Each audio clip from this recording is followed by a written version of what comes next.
মাগুরায় দুটি পুরুষাঙ্গ ও দুটি মলদার নিয়ে একটি শিশু জন্মগ্রহণ করেছে।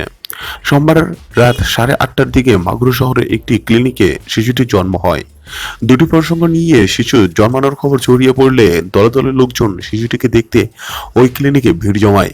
বাবা মায়ের সঙ্গে শিশুটি ওই ক্লিনিকের ডাক্তার অপূর্ব কুমার বিশ্বাসের নতুন সময়কে জানান, অবিশ্বাস্য হলেও দুটি মলদার ও দুটি পুরুষাঙ্গ নিয়ে শিশুটি জন্মগ্রহণ করেছে।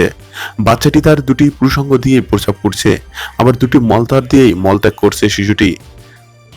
ডাক্তার অপূর্ব কুমার বিশ্বাসের সঙ্গে ক্লিনিকের সেবিকারা সিজারের মাধ্যমে জন্ম নেওয়া শিশুটির এই অবস্থা দেখে ডাক্তার অপূর্ব মাগুরা সদর হাসপাতালের শিশু বিশেষজ্ঞ ডক্টর আব্দুল হাইয়ের সঙ্গে পরামর্শ করেন। তিনি জানান, বছর দুয়ের পর একটি অপারেশনের মাধ্যমে শিশুটিকে স্বাভাবিক জীবনে ফিরিয়ে আনা সম্ভব।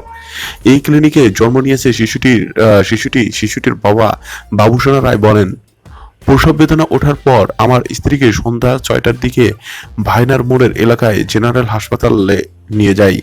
রাত 8:30টার দিকে ডক্টর অপূর্ব অপারেশন করেন, কিন্তু দুটি পুরুষাঙ্গ ও দুটি মলদার নিয়ে সন্তানের জন্ম হয়েছে শুনে চিন্তায় পড়ে যায়।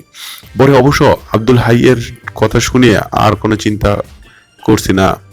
মা ও শিশু দুজনেই ভালো আছেন। বাবুসোনা রায়ের বাড়ি মাগুরা সদরের নতুন বাজার এলাকায়।